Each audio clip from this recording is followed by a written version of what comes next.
Сәлем баршаңызға. Үйдің нанын сағынған болсаңыздар, тандырдың нанын үйде істеп көреміз. Осы рецептпен жасап көріңіздер, міндетті түрде өте жұмсақ, беттері қытыр-қытыр әдемі болып шығады. Алдымен ыдысымызға жылы су, тұз, қантымызды салып, дрожжымызды салып, қаспен бір араластырып алатын боламыз. Кішкене ұнымызды салып, қолымызбен жақсылап қамыр илеуді бастаймыз. Азғынтай-азғынтайдан салып істейміз. Міне осылай. Енді кішкене ұн жетпесе, кішкене қосып жүрсеңіздер болады. Үстіне сұйық майымызды құйып, суала жасап алатын боламыз. Жылы жерге бетін жауып, 1,5 сағатқа қойып қоямыз, көтеріліп шығу үшін. Міне біздің нанымыздың қамыры көтеріліп шықты. Қолымызды майлап, суала жасап аламыз.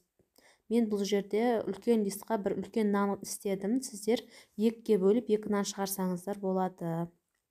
Қолымызды майла жеріп, нанымызды жайып алатын боламыз. Нанымыздың қамырыны бетін тағы майла жереміз. Қамыр жайып болған соң бетіне күнжітін сеуіп, қолымызбен осылай батырып алатын боламыз. Енді пісіруге жібереміз. Біздің нанымыз пісіп шықты.